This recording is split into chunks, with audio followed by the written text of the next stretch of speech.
Coming up on Retiring Well with Michael Reese.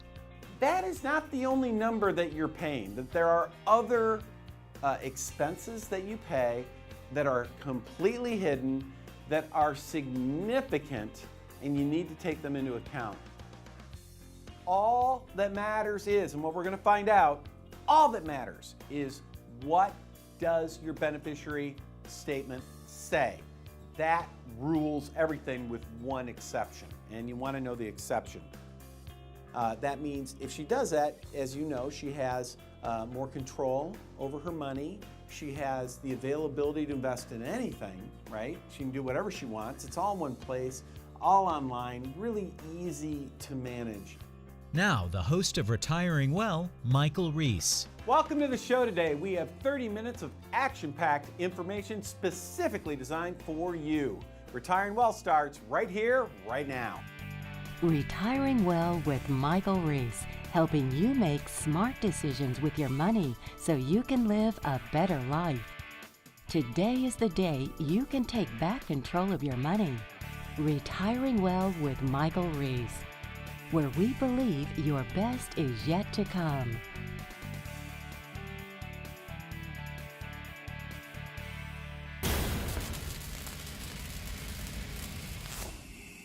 This week in CFP Talk, we're talking about mutual funds and the fees that you pay when you invest in mutual funds. Now, as you know, millions of Americans put their money in mutual funds, and hey, you might be one of them. The question that you want to ask yourself whenever you invest your hard-earned dollars in mutual funds is you want to know, what are you paying them to manage your money? And not, what are all the fees? Not just the ones that you see. Are there other fees that you don't see? Well, that's what we want to talk about today.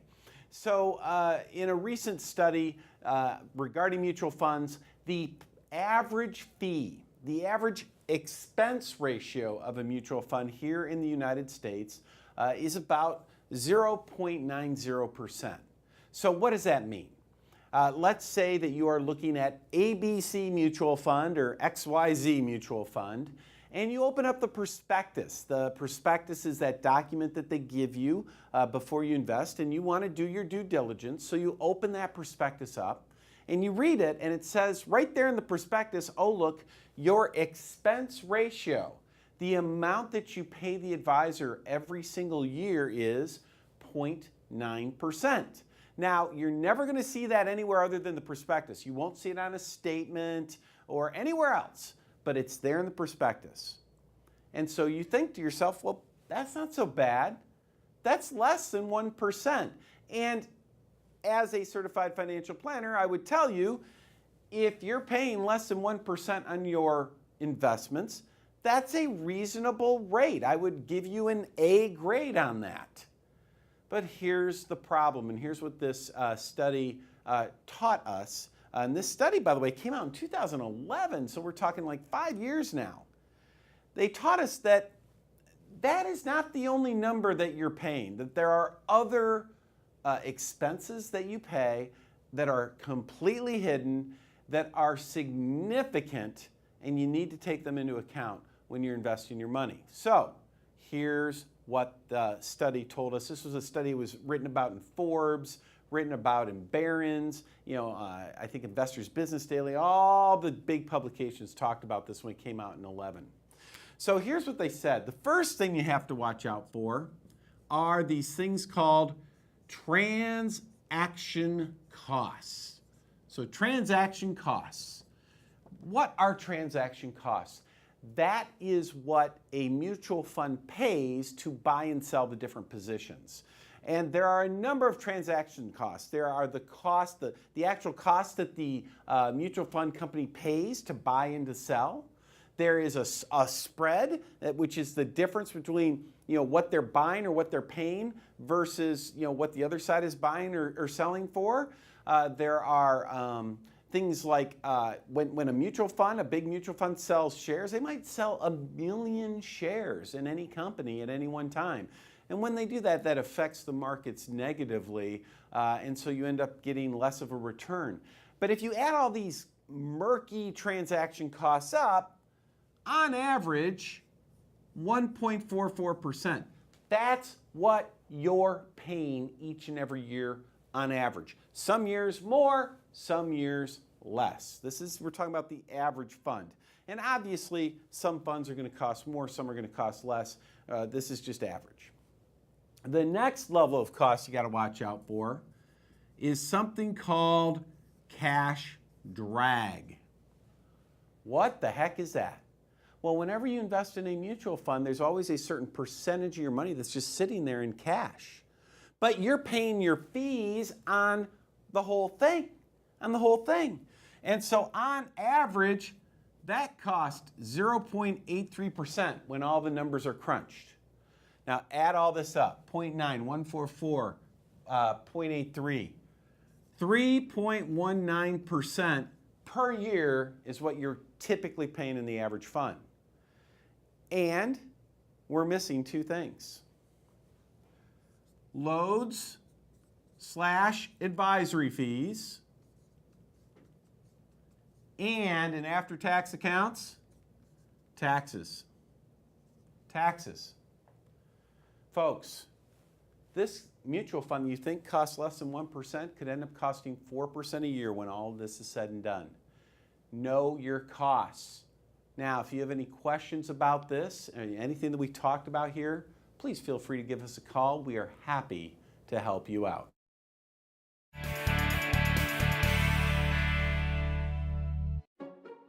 What can Retirement Analyzer do for you?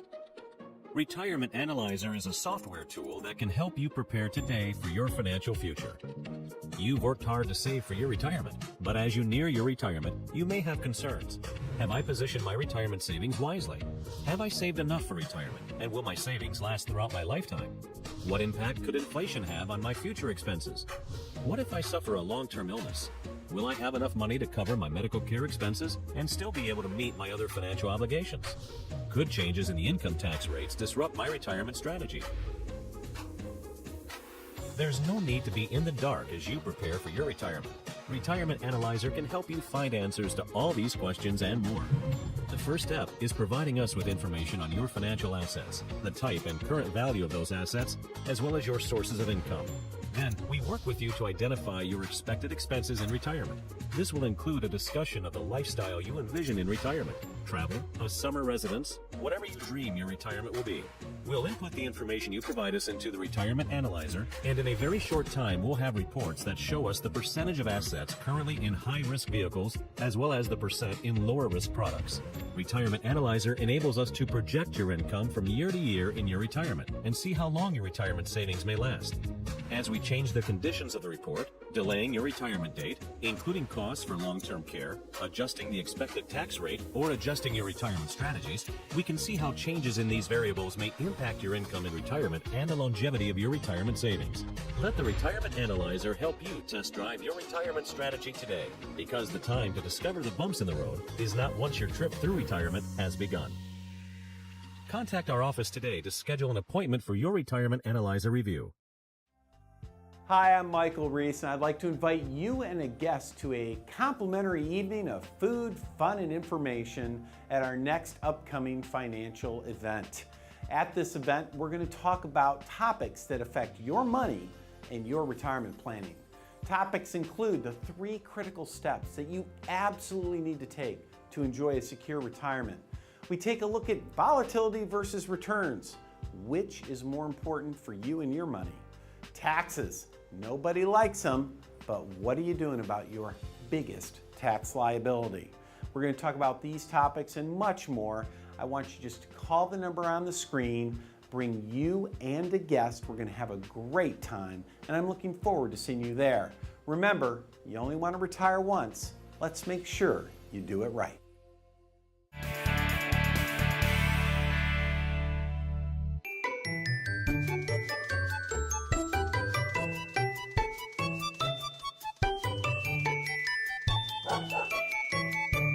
Well, this week, as you can tell, we've got Banks here. She just keeps getting bigger.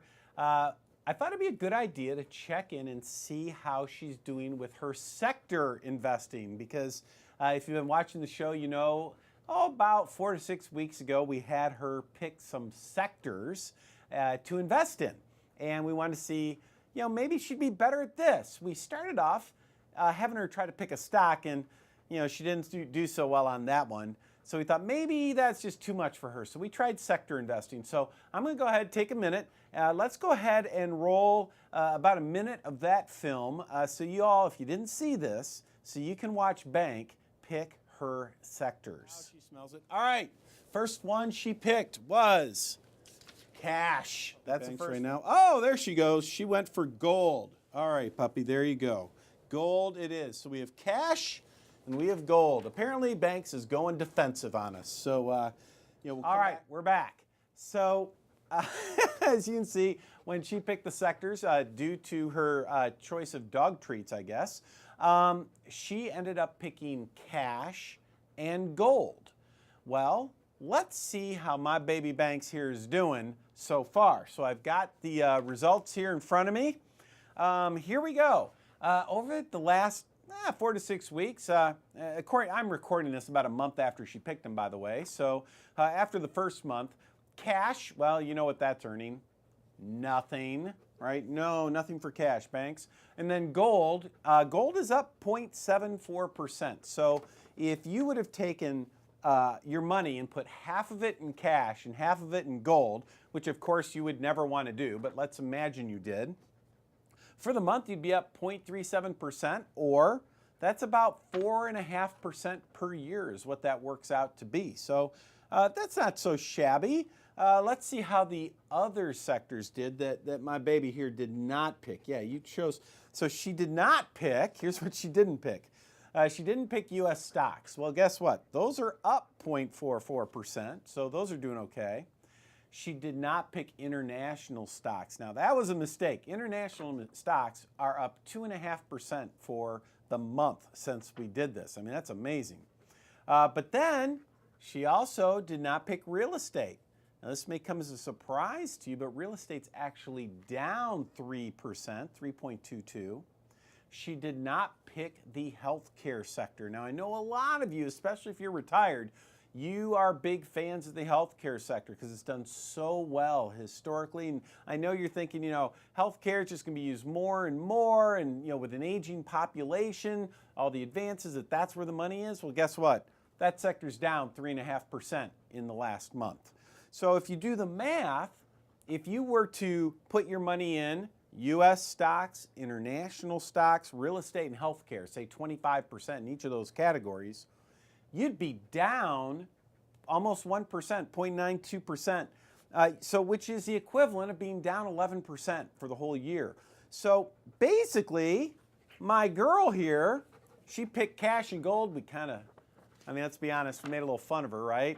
She picked cash and gold, but she actually picked the winners. Overall, her portfolio of cash and gold, after a whole month of measurement, you never measure anything after a month, of course, but we do on the show for my baby Banks, she is beating the other sectors quite handily so far. Now, we're going to kind of check in on this from time to time. I know she was a little depressed when she picked Nike and it didn't beat Warren Buffett's investing, so she's a little down on that. But now, with this approach, maybe she's doing a little better, and maybe she'll give us some fun additional picks as the year goes on. So, folks, if you have questions on some of these topics, questions about anything, always feel free to give us a call.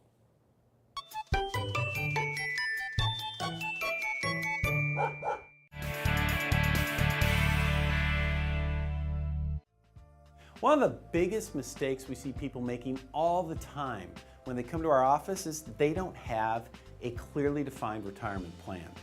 And the reason's pretty simple.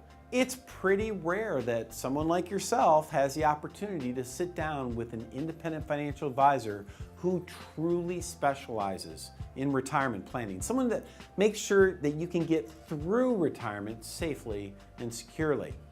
Well, if you don't have a clearly defined retirement plan and you want one, well, all you have to do is give us a call. We have a special offer for the first 5 people that call. As long as you have at least $250,000 saved for your retirement, we will provide for you free of charge, no obligation, a complete retirement review. In this review, we're going to help you take a look at your investments and the risk you're taking, the fees you pay in your portfolio, maybe even some tax planning will help you have an integrated, clearly defined retirement plan. Free, no obligation, be one of the first 5 callers. Make sure you call now. We'll see you when you stop in.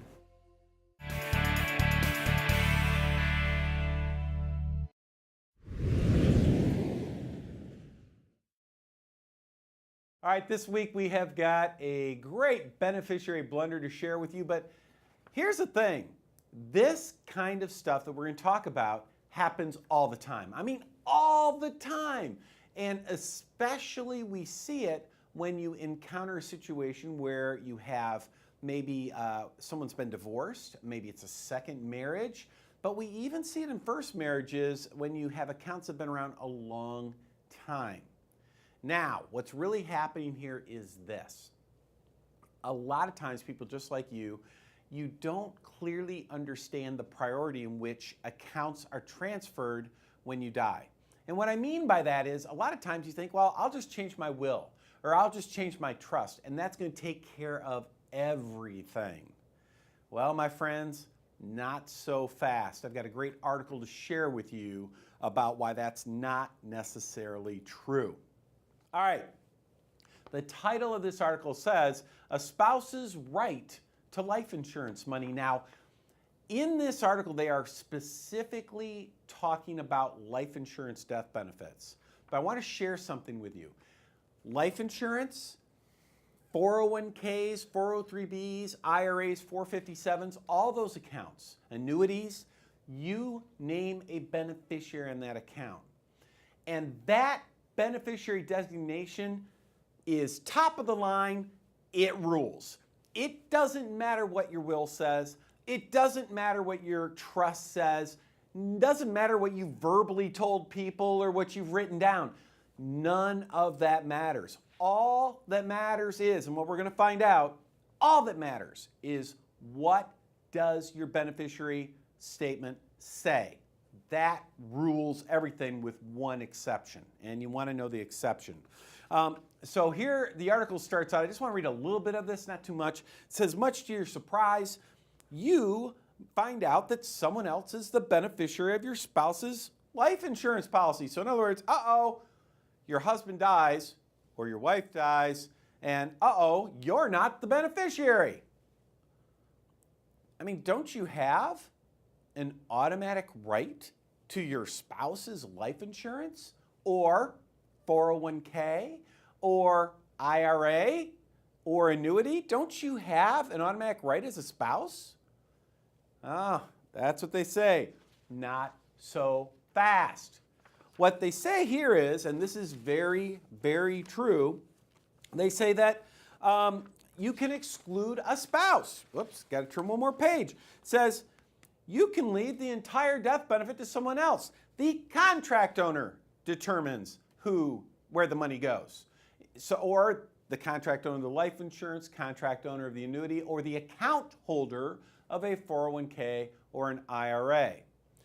Now, what happened is there have been a number of lawsuits about this. Because they gave an example here. They say sometimes an ex-spouse is left on an old life insurance policy. In other words, here's what happens. Warren Hillman, in this example, had a life insurance policy at work. It was worth $124,000. He died at the age of 66, but the beneficiary on that policy was not his wife, Jacqueline Hillman. So what happened was he used to be married to someone named Judy. Judy was the beneficiary on that policy. He died. He never changed beneficiaries. Now his will, his trust, everything said, no, my new wife Jackie gets everything. Who'd the insurance money pay out? Where his will and trust said the money should go, or what the beneficiary said? They paid it out to the beneficiary. Well, they paid it out to Judy. Well, Jackie, not happy, sues. And then lawsuit. Eventually it goes to the Supreme Court. The Supreme Court ruled 9-0. 9-0. They don't rule 9-0 on anything.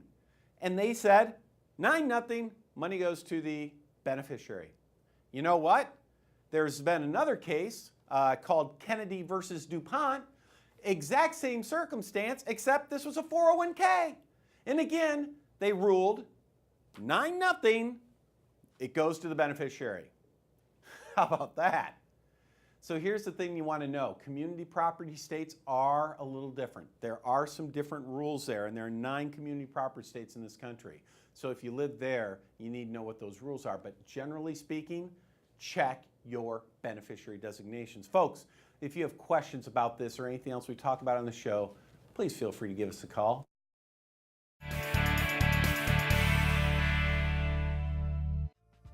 One of the biggest mistakes we see people making all the time when they come to our office is they don't have a clearly defined retirement plan. And the reason's pretty simple. It's pretty rare that someone like yourself has the opportunity to sit down with an independent financial advisor who truly specializes in retirement planning. Someone that makes sure that you can get through retirement safely and securely.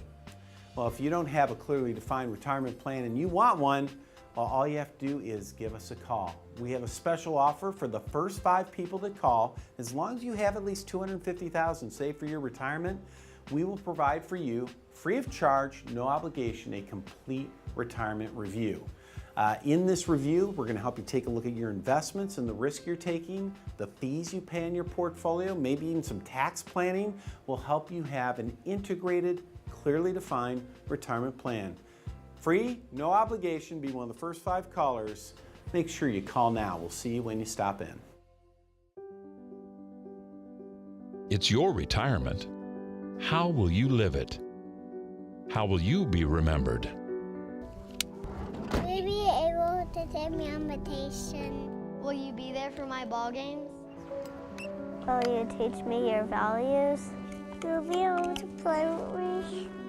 Oh, help me go to college. How will I remember you? Have the retirement you dream about. Contact us today. Hi, I'm Michael Reese, and I'd like to invite you and a guest to a complimentary evening of food, fun, and information at our next upcoming financial event. At this event, we're going to talk about topics that affect your money and your retirement planning. Topics include the 3 critical steps that you absolutely need to take to enjoy a secure retirement. We take a look at volatility versus returns. Which is more important for you and your money? Taxes. Nobody likes them, but what are you doing about your biggest tax liability? We're going to talk about these topics and much more. I want you just to call the number on the screen, bring you and a guest. We're going to have a great time, and I'm looking forward to seeing you there. Remember, you only want to retire once. Let's make sure you do it right.